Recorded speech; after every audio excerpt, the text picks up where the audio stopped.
여야가 이 사안은 정치공학적인 생각을 배제해라. 정말로 어떻게 하면 안정시키고 질서 있게 정말 대통령 물러나게 하는가. 그게 탄핵이 됐건 하야가 됐건 그것만을 봐라. 지금 정부나 여당이 질서 있는 퇴진을 얘기를 하고 대통령이 당이 일어난다고 해서 무력을 사용해가지고 국회의 권한을 중지시키려 했던 것. 그 대통령을 국민들이 용납할까요? 당위적으로 볼 때 야당의 명분이 있어요. 국회 군인들이 난입을 해서 국회 기능을 마비시키려 했던 거란 말이에요. 본청에 들어가서 무력이 이제 국회를 범한 거예요. 헌법 위반입니다.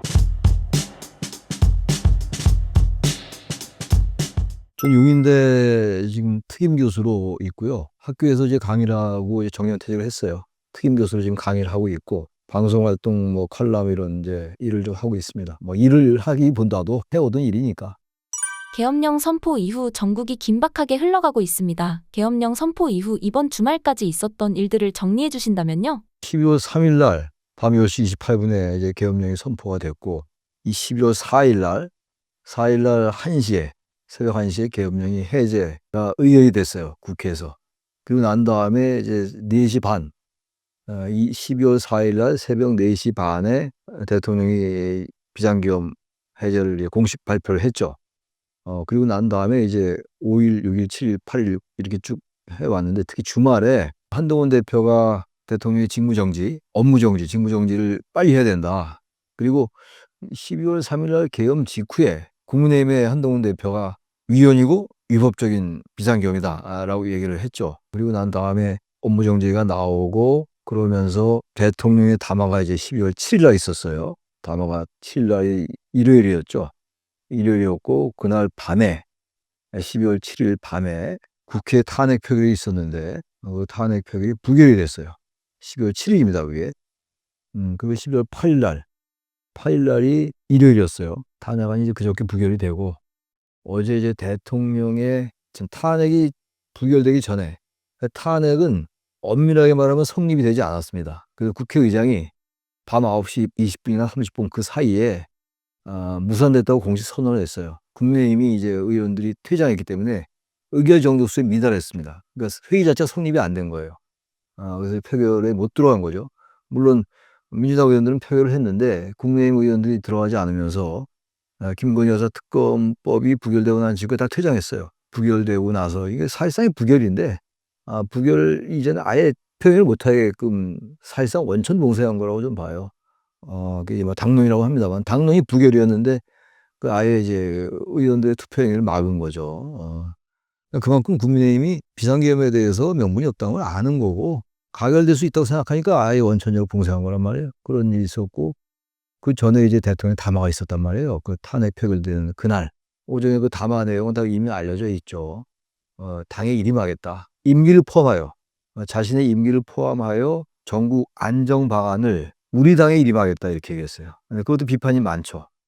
대통령이 이제 담화를 발표하는데 국회에 일임한다든지 국회 합의에 따르겠다라든지 아니면 국민 여러분들의 판단에 따르겠다라고 하는 게 정상인데 당에 맡기겠다. 또 우리 당에 맡기겠다. 여전히 그러니까 야당은 안중이 없다. 안중이 없고 국회도 안중이 없는 그런 것들 여실히 그 대통령의 인식을 여실히 보여준 거라고 보고 그 담화가 이제 급조된 거라고 저는 생각합니다.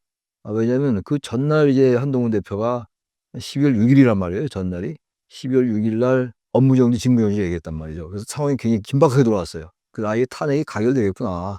이미 12월 7일 날 표결하겠다는 건 이미 정해져 있었고 그래가지고 이제 가결되겠구나 했는데 이제 그날 아침에 급히 담화가 나온 거거든요. 그리고 이제 그날 대통령을 만나고 긴박하게 돌아갔죠. 12월 6일 날. 그리고 난 다음에 이제 표결해서 불성립이 된 거예요. 일요일 날 또 이제 한동훈 대표와 한덕수 총리의 담화가 있었어요. 그래서 이제 민생 뭐 이런 경제 안보 이런 거 차질 없이 진행하겠다. 라고 하면서 조기 퇴진을 공식으로 얘기했습니다. 한동훈 대표가. 그게 일요일이었어요. 12월 8일 일요일. 이날 얘기했던 거였어요. 그리고 난 다음에 이제 상황이 이제 왔고, 그리고 이제 검찰이 특별수사본부를 이제 꾸렸고, 그 특수본부장이 이제 서울 고검장, 박세현 고검장이고, 또 국가수사본부도 이제 수사를 했고, 하기 시작했고, 고위공직자범죄수사처도 하고, 이제 다 내란죄 수사를 하는 거예요. 특히 이제 검찰은 내란죄를 원래 수사 못하게 돼 있어요. 그 검수 뭐 완박인가 검찰과 경찰의 업무 분리 때문에. 근데 이제 검찰은 내란죄 수사를 하면서 할 수 없는 건데 원래 직권 남용, 권리행사 방해 죄를 수사하면서 관련 범죄로 내란죄 수사할 수 있다라고 이제 발표했어요, 검찰이. 그래서 이제 윤석열 대통령을 12월 8일 날 피의자로 입건했습니다, 검찰이. 피의자로 입건했고, 그리고 국가수사본부가 이제 수사를 같이 하자고 검찰이 제안했는데 국가수사본부는 거절했어요. 근데 어쨌든 검찰, 경찰, 공수처 이 세 수사기관이 수사를 하는 이런 상황이 왔어요. 그러니까 지금 대통령은 지금 피의자입니다. 일단 아직 소환이 되거나 이러지 아직 않았습니다만 내란죄 피의자예요. 일단 한동훈 대표와 한덕수 총리의 그 담화가 일요일 날 12월 8일 날 있다고 그랬잖아요. 그 직후에 더불어민주당의 김민석 수석 최고위원이 받아들일 수 없다 얘기했고, 한동훈 대표와 한덕수 총리의 2차 내란 합작이다 라고 이제 입장을 밝혔어요. 12월 8일 날. 그리고 이미 이제 그 전에 더불어민주당이 거국내각, 책임총리, 임기단축 기원 이런 건 받아들일 수 없다 라고 입장을 이미 표명했어요. 하고 난 다음에 이제 탄핵 표결이 있었고 불성립이 됐고, 어제 일요일 날 긴급하게 담화가 나갔고, 야당은 일단 뭐 탄핵 이외에는 안 된다는 입장이에요. 현재 하야해야 된다, 즉시하야해야 된다. 그리고 이제 탄핵 표결이 있었던 날 여의도 앞에 경찰 추산 15만 명, 경찰 추산 15만 명이면 최소 20만 명 넘을 거예요, 아마. 되게 이제 경찰 추산하고 주최 측 추산하고 2배, 3배 차이 나거든요. 근데 경찰이 15만 원 추산했다는 건 대단히 많이 온 겁니다. 그날 화면 보니까 여의도 그 국회 앞에 많은 사람들이 모였더라고요.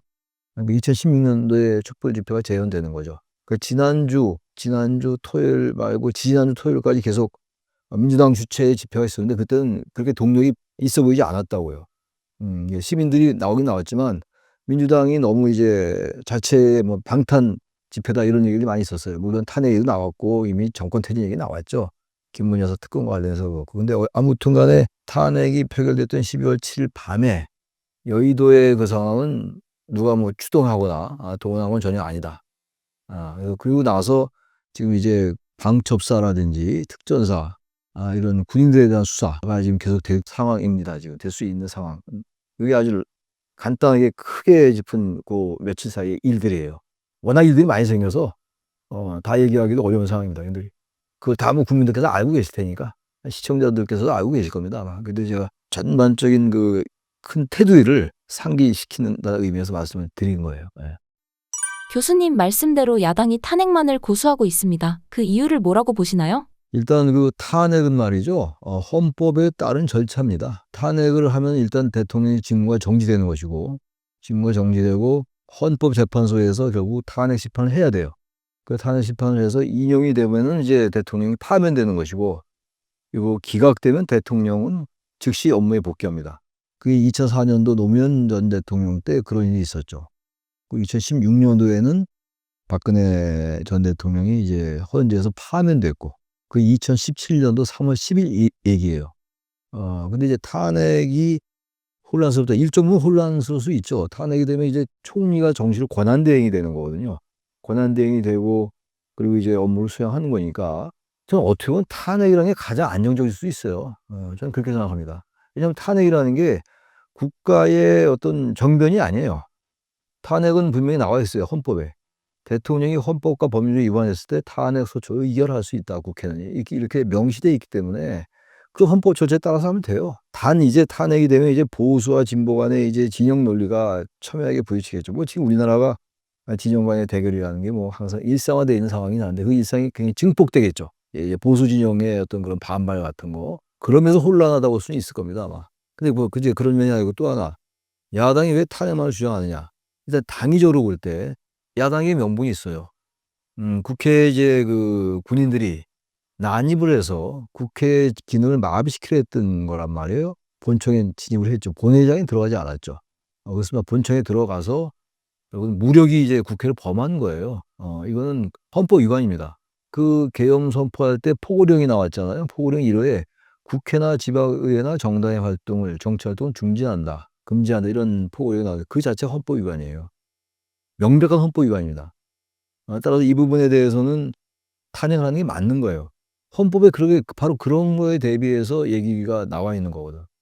헌법과 법률 위반했을 땐 탄핵할 수 있다.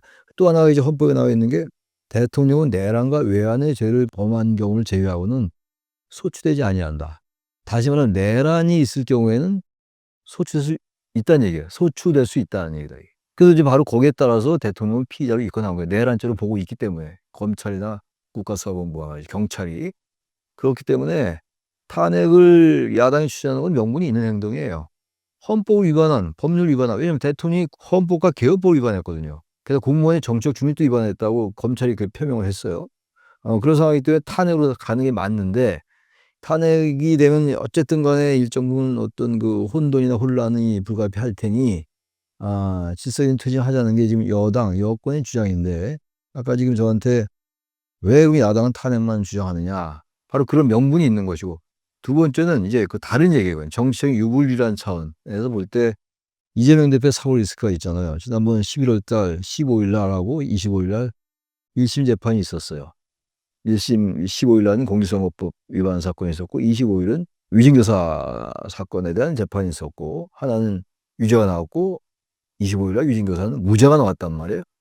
근데 2심은 이제 3개월 내에 할 수 있는 상황이에요. 633을 지켜라. 633이라는 게 공직선거법 같은 경우 기소된 지 6개월 있다가 재판 1심 하고 2심은 1심 후에 3개월 또 대법원 최종심은 2심 후에 3개월. 그게 일반 633이란 말이에요. 그럼 이제 11월 달에 했으니까 적어도 내년 3월 정도는 좀 지체돼도 그 두 재판에 2심이 나올 수가 있는 상황이었죠. 근데 그렇게 되면 이재명 대표가 유죄가 나올지 무죄가 나올지 알 수가 없는 상황이란 말이에요. 어쨌든 사법 리스크가 여전히 상존하고 있는 거예요. 이재명 대표에게. 근데 대통령의 탄핵이 딱 되면 대통령의 직무가 정지되면 직무가 정지된다고 해서 2심 재판을 못 열 일은 없겠죠. 근데 아무튼 간에 2심에서 유죄가 나오더라도 최종 대법원 판결이 나와야 되는 거란 말이에요. 근데 그렇게 되면 조기 대선을 칠 수가 있죠. 6개월에 칠 수밖에 없어요, 이거는. 왜냐면 이 지금 그 헌재 탄핵 심판이 180일 내에 해야 돼요. 그럼 바로 조기 대선 들어가는 거거든요. 그런 경우는 우리는 한번 치렀잖아요. 2017년도에. 박근혜가 12월 9일 날 탄핵 소추 의결이 됐고 2016년도에 그리고 2017년도 3월 10일 날 헌재에 의해서 헌법재판소에 의해서 파면됐고 그해 5월 9일 날 대선이 있었다고요. 그러니까 12월 9일 날 대통령이 탄핵되고 5월 9일 날 했으니까 2017년도 딱 6개월 걸린 거예요. 그러니까 탄핵부터 새로운 대통령이 선출되는 6개월 걸렸다고요. 6개월 걸렸어요. 그러니까 이제 탄핵을 빨리 해서 그렇게 되면 왜냐면 2심을 하고 난 다음에 3개월 내에 대법은 사실 어려울 것 같아요. 이 상황 속에서. 이렇게 혼란한 상태에서. 제가 볼 때 대법원 2심도 안 열릴 가능성이 대단히 높아요. 근데 이런 상황이라고 2심을 열지 말라는 법은 전혀 없습니다만 법원이 아마 대단한 부담을 가질 거예요. 누가 봐도 이재명 대표의 그 대선 승리 가능성이 대단히 높은 상황. 어쨌든 간에 알 수는 없습니다만 뭐 야당 주자가 되는 건 거의 뭐 확실한 것 같고 그런 상황에서 대법원도 그렇고 고등법원도 상당한 부담을 느낄 거라면 빨리 대통령의 권좌를 끌어내리고 탄핵 절차에 들어가면 대법원 판결은 중지될 게 확실합니다. 제가 볼 때.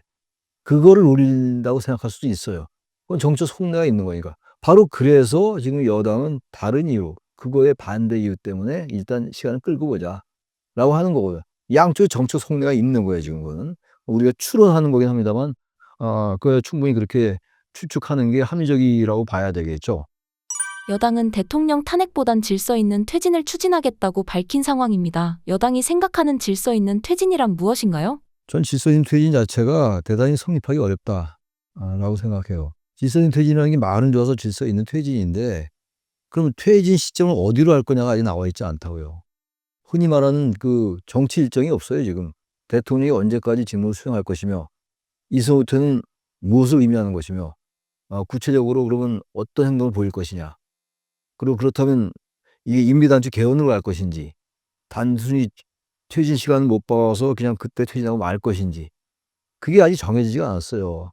또 모르죠. 계속 이 얘기가 나오겠습니다만 여야 간에. 지금 기본적으로 야당은 지금 한덕수 총리와 한동훈 대표가 얘기했던 12월 8일 날 그 로드맵을 거부했다고요. 지금. 2차 합작 내란이라고 얘기를 하는 상황이란 말이에요. 지금 한 대표가 한 총리의 그 담화를. 근데 여기서 질서인 퇴진이라는 게 과연 말은 좋은데 탄핵으로 인한 혼란을 방지하고 자연스럽게 소프트 랜딩하자 이 얘기 연착륙하자라는 얘기인데 뭐 탄핵이 혼란스럽다는 말도 제가 동의하기 어렵지만 설령 그렇다 치더라도 약간 혼란이 있다고 우리가 인정하고 그 질서인 퇴진 쉽지 않다고 보는 게 그럼 대통령이 이성호텔을 얘기했어요. 당에 위임했다라는 게 대통령이 권한을 위임했다. 근데 당에 대통령 권한을 위임할 수가 없어요. 이게 이제 긍정적으로 보는 사람들 이게 포괄적으로 위임한 거다. 누구한테 위임합니까? 총리한테 위임을 한 거냐? 그렇다고 해서 당에 위임했잖아요. 당에. 정부와 당에 위임했다. 근데 그거는 헌법적으로 볼 때 권한 이양이 그렇게 되는 거냐? 그건 대단히 논쟁적입니다. 그거는. 그리고 또 하나가 윤석열 대통령이 그 이상민 장관의 사의를 수용했다고요. 일요일 월요일 사이에 오늘 어제 일인데 오늘 일이죠. 오늘 일. 그리고 국정원 차장에 대해서 임명권을 행사했어요. 인사권 행사합니다. 이게 대통령의 권한 행사예요. 어제 했던 게. 그렇다면 이거는 어떤 일각에서는 소극적인 행사다. 근데 권한 행사에 소극적이다 적극적이다 아무런 의미가 없는 거예요. 그런 헌법 용어도 아닙니다. 소극적인 행사 했으니까 됐다. 그런 식으로 자꾸만 보니까 보수가 자꾸만 힘이 들어지는 거예요. 있는 그대로 봐야 돼요. 이럴 때는. 그러니까 대통령의 권한 행사가 되고 있잖아요. 지금. 이서부터 한다고 얘기했는데 이미 그러고 나서 담화 이후에 지금 그런 일이 벌어진 거라고요. 이상민 장관의 사의를 수용하고 이상민 이제 행정안전부 장관이지. 그 사람의 그 사의를 수용하고 국정원 차장 오호령 차장의 임명을 했단 말이에요. 그 대통령 권한 행사하고 있는 거예요. 바로 이게 이성유태가 안 된다는 반증이에요. 그럼 만약에 무슨 일이 벌어졌을 때 극단적으로 남북 간의 어떤 교전이 벌어졌다. 대통령이 이성유태하니까 아무것도 하지 말아야 돼요. 그 총리가 뭘 할 수가 있을까요? 총리가 계엄령을 선포할 수 있을까요? 국군 통수권 행사할 수 있겠습니까? 그래서 이성유태는 대단히 비헌법적이고 훨씬 더 혼란을 초래하는 거예요. 사실은. 예. 야당에서 매주 토요일마다 탄핵을 추진한다고 합니다. 탄핵 소추안 가결 가능성 어느 정도라고 보시나요? 저는 언젠간 되리라고 봐요. 7일 12월 7일 이제 그게 성립이 안 됐는데 12월 7일 토요일이었잖아요. 성립이 안 됐는데 문제는 그거예요. 정치권에서 야당은 탄핵해라, 당장 하야 해라 이렇게 얘기하고 있는 것이고 여당은 그걸 거부하고 있는 거란 말이에요. 그래서 조기에 질서 있는 퇴진을 하자라는 게 이제 공식 입장이에요 지금. 그러니까 탄핵을 계속 부결시키겠다는 입장인 것 같은데 14일 날 이제 탄핵 표결이 있을지 없을지 모르지만 좀 하겠다는 거잖아요 야당은. 그러면 이제 그때도 또 퇴장을 할 건지 그렇게 되면은 과연 민심이 이 부분을 용납할 거냐의 문제입니다. 그게 가장 본질적인 거예요. 제가 하나 말씀드릴게요. 2016년도에 말이죠. 박근혜 탄핵을 다시 소환할 수밖에 없어요 지금. 그때 이제 제 기억으로는 2016년도 9월쯤인가 가을쯤에 한겨레 신문에 그 최순실 관련 사건이 보도됐던 걸 제가 기억해요. 정확하지 모르겠는데 제 기억이 맞을 겁니다 아마. 그리고 난 다음에 그게 한간에 엄청나게 말들이 많았어요. 최순실, 뭐 정유라 이런 부분에 대해서 말이 많고 귀국했죠. 바로 구속됐죠. 최순실 씨가 구속되고 그리고 난 다음에 JTBC에서 10월 24일 날 이게 2016년도 얘기입니다. 8년 전 얘기예요. 10월 24일 날 태블릿 씨가 보도됐어요. 저녁 뉴스에. 그리고 바로 다음 날 박근혜 그 당시 대통령의 대국민 사과 담화가 있었어요. 그리고 난 다음에 이제 본물 터지듯이 탄핵 집회가 열리기 시작했던 거예요. 촛불 집회가. 쭉 열리고 이제 계속 이제 국민들의 에너지가 모아가고 있는 상황 속에서 야당이 좀 움츠렸어요. 야당이. 탄핵은 2004년도에 한번 경험해 봤는데 그때 업무에 복귀했잖아요. 그리고 완전히 그때 한나라당이 옆을 맞아가지고 완패했다고요. 총선에. 그 탄핵의 옆을 우려한 민주당이 오히려 민주당이 움츠라면서 탄핵을 잘못 추진했다고 하는 이게 역풍을 맞겠구나 해서 그때 나온 게 이성유태였어요. 그리고 그때는 정식으로 국회가 추천하는 총리, 표현이 그랬습니다. 표현이. 국회 추천 총리, 국회 합의 총리, 국회 여야가 합의한 총리를 세우고 대통령 이성유태 하는 걸로. 그러나 탄핵을 안 하는 거죠. 퇴진도 안 하는 거고. 그게 이른바 질서 있는 퇴진 얘기가 그때 나온 얘기예요. 질서 있는 퇴진이. 이번에 처음 나온 얘기가 아니에요. 그때 그 얘기가 나오고 그랬는데 그런 분위기로 가는 줄 알았어요. 그때 탄핵에 대해서 가장 많이 목소리를 높인 게 지금의 이재명 대표예요. 당시 성남시장. 그러니까 이제 탄핵 집회가 전국에서 열리고 있었고 촛불 집회가 열리고 있었지만 그리고 나서 국민들이 거의 200만이 전국에서 쏘장한 거야. 촛불 집회가. 여야 니들 안 되겠네. 무슨 이성우태야. 국정을 농단한 대통령인데 우리가 권력을 위임했는데 그걸 다른 사람에게 했는데 그래서 12월 9일 날 부랴부랴 통과가 된 겁니다. 다시 말하면 여당이 아무리 이걸 막으려 해도 말이죠. 국민이 용납을 안 해요. 12월 7일 날 그 여의도에 경찰 수산 15만. 그게 어디로 갈까요? 그 민심이? 그 지금 정부나 여당이 질서 있는 퇴진을 얘기를 하고 대통령이 당이 일어난다고 해서 무력을 사용해가지고 국회의 권한을 중지시키려 했던 것. 왜냐하면 국회 활동이나 정당 활동 이런 것들은 보장되게 돼 있어요. 계엄에도. 그게 87년도 민주화 헌법에 그게 나와 있는 겁니다. 근데 그 포고령을 위반했고 국회를 범했는데 그 대통령을 국민들이 용납할까요? 이게 다른 정책적인 것 같은 경우는 사과로 될 수 있어요. 사과도 하고 국정쇄신하고 뭐 내각도 개편하고 말이죠. 그런 거 하라는 거였잖아요. 근데 그것도 안 하고 있었죠. 근데 이건 좀 차원이 다른 게 자꾸 일상적인 거로 자꾸 너 생각하는 것 같은데 며칠 지났다고 해서 이 비상계엄은요. 대한민국의 정치를 45년 전으로 되돌렸고 그리고 정치뿐만이 아니라 경제 안보에 어마어마한 위기를 초래한 거예요.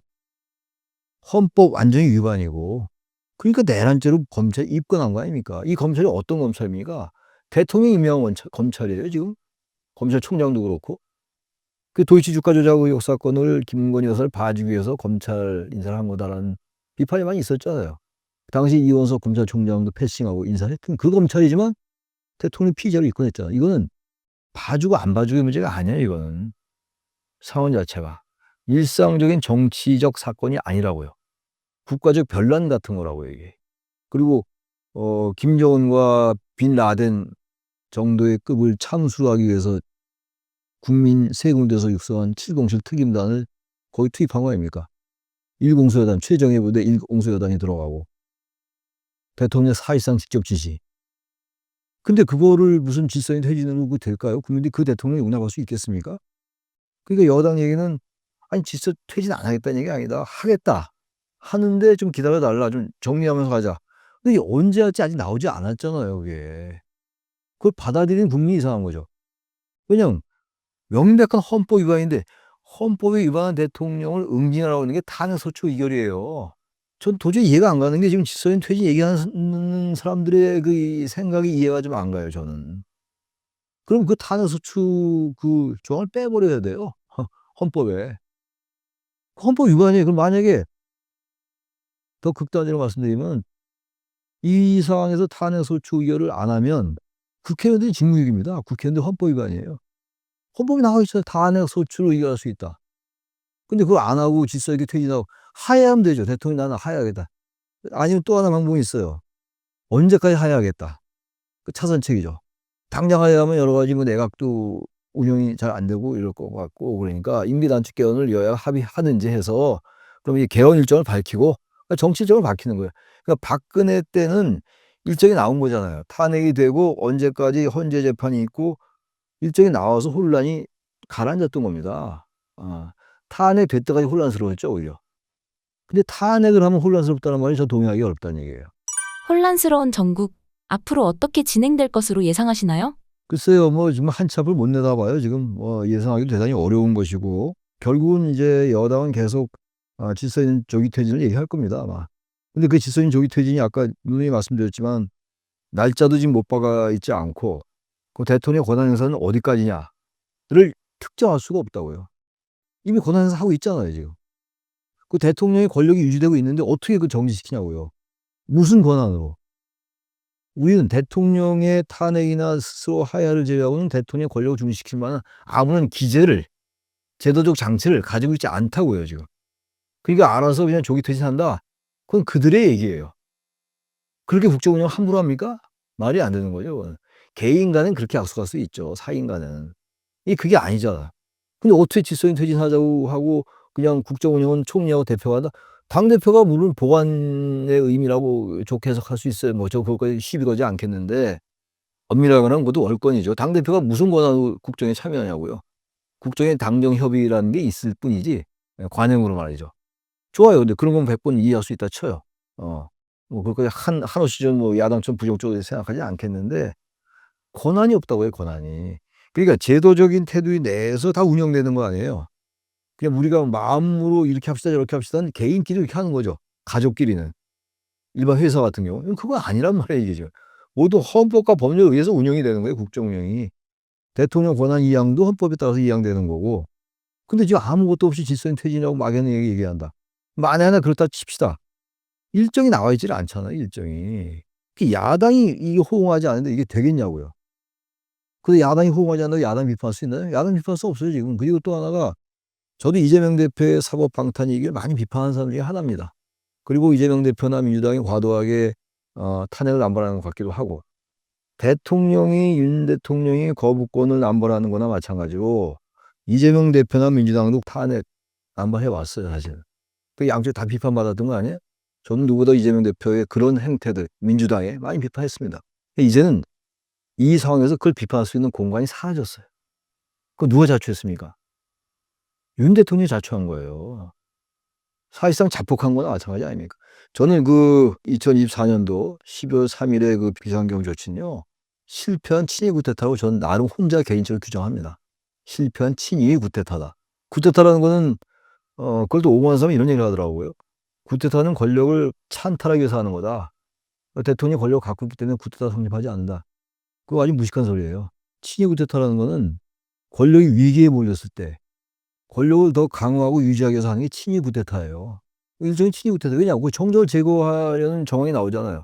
홍정원 국정원 1차장이 그 얘기를 했잖아요. 근데 그 사람 말이 맞는지 안 맞는지 모르겠어요. 방첩사령관이 지시했다는 건데 뭐 약간 주장이 다르게 나오긴 합니다만, 정화로울 때 그 여러 명을 이름을 거론한 거 보니까 사실인 것 같아요. 만약 그게 사실이라면은 대통령이 정적을 제거하기 위해서 군을 자기의 권한을 남용하고, 그게 바로 직권남용 권리행사 방해예요. 지금 그게 검찰이 수사하고 있는 게. 그것 또 하나 국회를 범했기 때문에 그건 헌법 위반이니까 내란죄고. 내란죄인지 아닌지 그건 나중에 수사해봐야지 알겠죠. 그냥 그럴 내란죄일 가능성이 대단히 높은 거죠. 그래서 이제 내란죄가 처음 나왔을 때 무슨 내란이야 그러다 이제 내란죄란 단어에 대해서 별로 거부감을 안 느껴요, 사람들이 이제는. 불과 며칠 사이에. 며칠 길었던 거죠. 네. 현재 경찰, 검찰과 더불어 검수처까지 대통령 수사를 진행하고 있습니다. 그럼에도 불구하고 야당이 특검을 주장하는 이유는 무엇 때문인가요? 검찰을 못 믿는 거죠.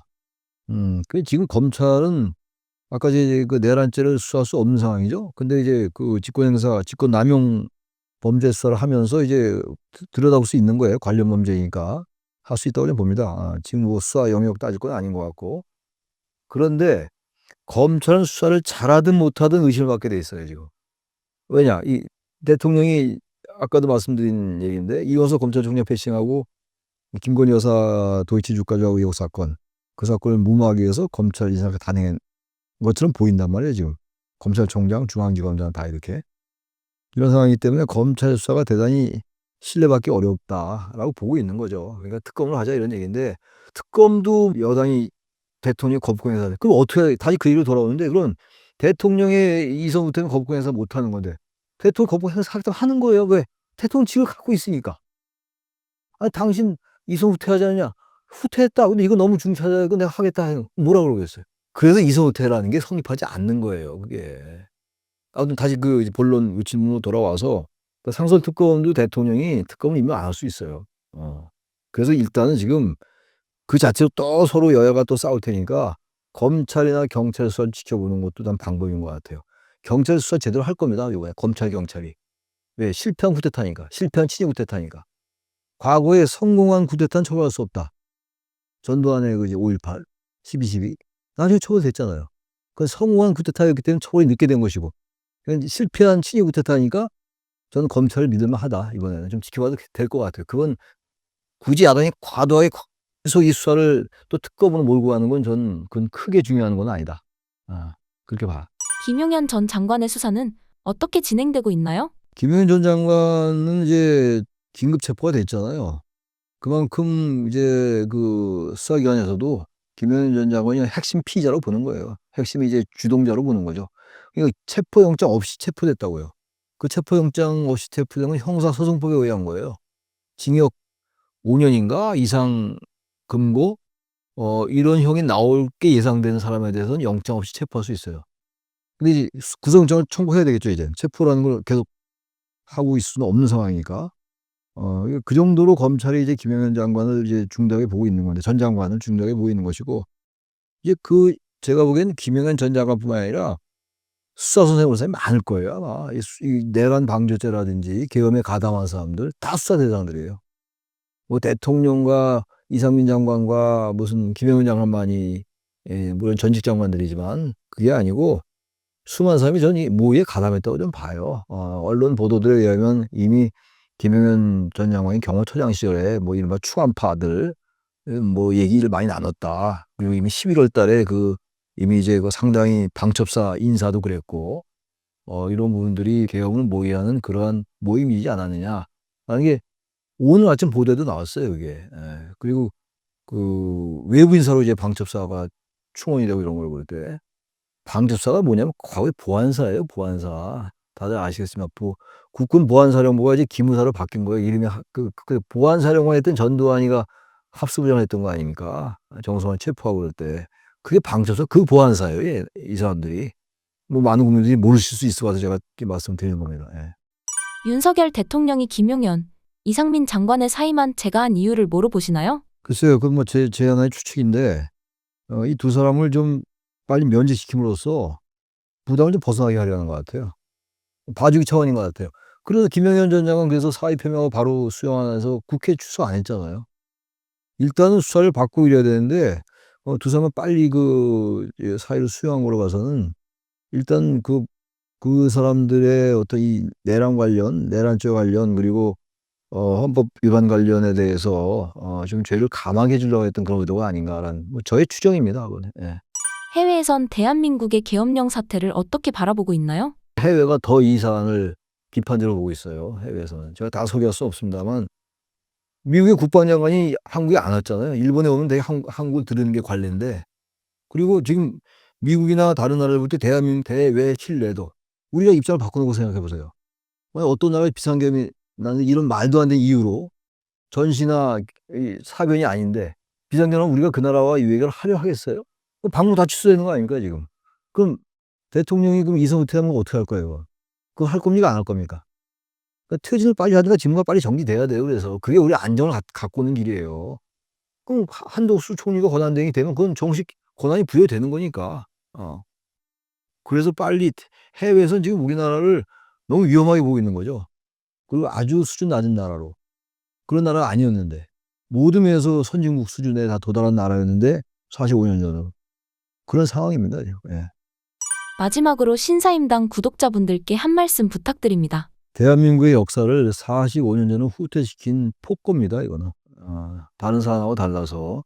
그리고 우리 국민들이 1987년도 제9차 개헌으로 대통령 직선제를 쟁취하고 어느 누구도 대한민국의 계엄이라는 게 비상계엄, 신입 쿠데타, 내란죄 관련 이런 게 있으라고 상상도 못했을 겁니다. 지난번에 김민석 더불어민주당 최고위원이 계엄을 언급한 적이 있어요. 8월 달에. 그때 다들 믿지 않았어요. 대한민국에서 계엄은 가능하지 않다. 그 얘기는 다시 말해서 대한민국에서 쿠데타가 가능하지 않다는 얘기거든요. 근데 그게 일어난 거예요, 지금. 쿠데타는 아니지만.